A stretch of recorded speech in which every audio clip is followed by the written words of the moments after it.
भाजपच्या राष्ट्रीय संघटनेत मोठा फेरबदल करण्यात आला। राष्ट्रीय अध्यक्ष नितीन नवीन यांनी नव्या राष्ट्रीय पदाधिकाऱ्यांची घोषणा केली। BL संतोष यांना राष्ट्रीय संघटन महामंत्री पदावर कायम ठेवण्यात आले। पीयूष गोयल यांच्यावर राष्ट्रीय कोषाध्यक्ष पदाची जबाबदारी सोपवण्यात आली आहे, तर विनोद तावडे आणि डॉक्टर भारती पवार यांच्यासह महाराष्ट्रातील नेत्यांना राष्ट्रीय पातळीवर महत्त्वाच्या जबाबदाऱ्या मिळाल्यात। पण महाराष्ट्राच्या दृष्टीने या फेरबदलाचा अर्थ काय? राष्ट्रीय संघटनेत महाराष्ट्राला महत्त्व देताना राज्यातील भाजप संघटनेतही पुढच्या टप्प्यात मोठे बदल होणार का? आणि सर्वात महत्त्वाचं म्हणजे 2029च्या निवडणुकांसाठी भाजपनं आतापासूनच संघटनात्मक मोर्चे बांधणी सुरू केली आहे का? या सगळ्या प्रश्नांची उत्तरं शोधणारा हा स्पेशल रिपोर्ट।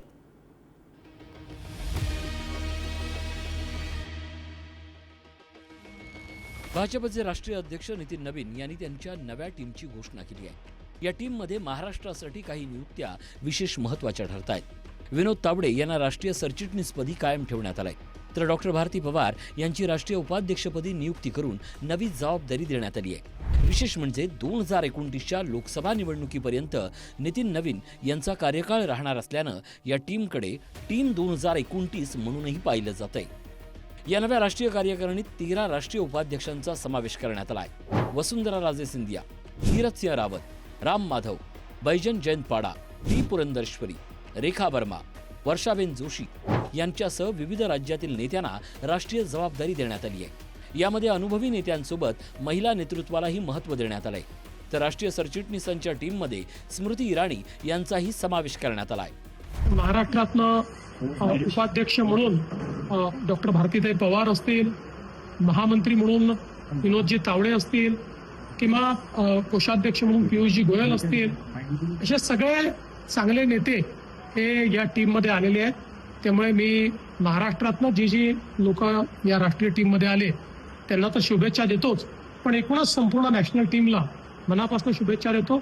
मला विश्वास आहे की ही टीम अतिशय चांगल्या पद्धतीनं काम करेल आणि देशभरामध्ये भारतीय जनता पक्षाचं संघटन वाढवण्याचं काम करेल, सरकारला संघटनेशी जोडण्याचं काम करेल। या नव्या राष्ट्रीय टीममध्ये महाराष्ट्राला विशेष महत्त्व मिळालंय।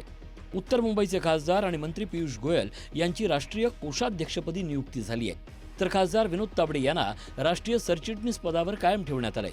दिंडोरीच्या माजी खासदार आणि माजी केंद्रीय राज्यमंत्री डॉक्टर भारती पवार यांची राष्ट्रीय उपाध्यक्षपदी नियुक्ती करण्यात आली आहे। याशिवाय शिवप्रकाश आणि प्रीती गांधी यांनाही राष्ट्रीय पातळीवरील संघटनात्मक रचनेत स्थान देण्यात आलंय। मंत्री पीयूष गोयल यांच्यावर राष्ट्रीय कोषाध्यक्ष पदाची जबाबदारी देण्यात आली आहे। पक्षाच्या संघटनात्मक रचनेत आर्थिक व्यवस्थापनाला मोठं महत्त्व असतं। ही महत्त्वाची जबाबदारी गोयल यांच्यावर सोपवण्यात आली आहे। मंत्रिपदाबरोबरच संघटनात्मक जबाबदारी गोयल यांना सांभाळावी लागणार आहे। विनोद तावडे यांना पुन्हा राष्ट्रीय सरचिटणीस पद देण्यात आलंय।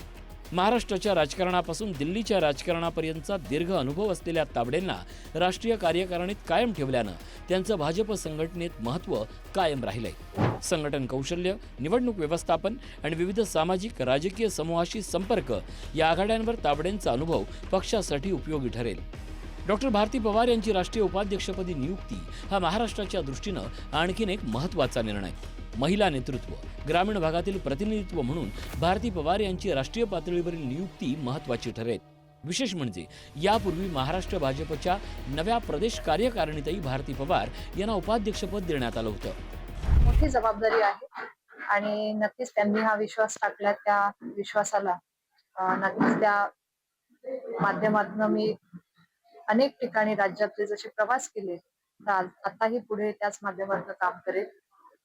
देशाची सेवा करत असताना संघटनेची ताकद खूप बळ देते आणि तीच भारतीय जनता पार्टीच्या कार्यकर्त्याकडून जी अपेक्षा आहे त्या अपेक्षांना खरी उतरण्याचं मी काम करते। राष्ट्रीय संघटनात्मक रचनेत BL संतोष यांना राष्ट्रीय सरचिटणीस संघटन म्हणून कायम ठेवण्यात आलंय, तर शिवप्रकाश यांची राष्ट्रीय सहसरचिटणीस संघटन म्हणून नियुक्ती करण्यात आली आहे। शिवप्रकाश यांचा महाराष्ट्राशी असलेला संघटनात्मक संबंध लक्षात घेता या नियुक्तीमुळे महाराष्ट्रातील संघटनात्मक कामकाजालाही राष्ट्रीय पातळीवर अनुभवाचा फायदा होऊ शकतो।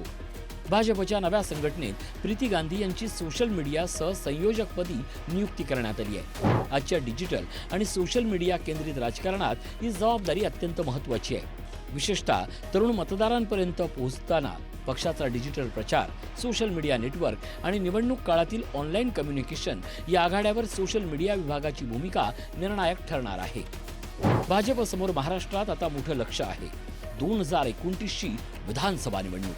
त्यासाठी पक्षाची रणनीती केवळ मोठ्या नेत्यांच्या सभावर आधारित न राहता बूथ कमिटी, पन्ना प्रमुख, युवा आणि महिला मतदार, ओबीसी संपर्क, ग्रामीण विस्तार आणि सोशल मीडिया नेटवर्क यांना जोडण्याची असू शकते. म्हणजेच भाजपच्या नव्या राष्ट्रीय कार्यकारिणीत महाराष्ट्राला मिळालेलं प्रतिनिधित्व हे केवळ पदांचं वाटप नाही. त्यामागे 2029च्या मोठ्या निवडणूक लढाईची संघटनात्मक तयारी दिसते आहे. शिवाजी काळे, पुढारी न्यूज, दिल्ली.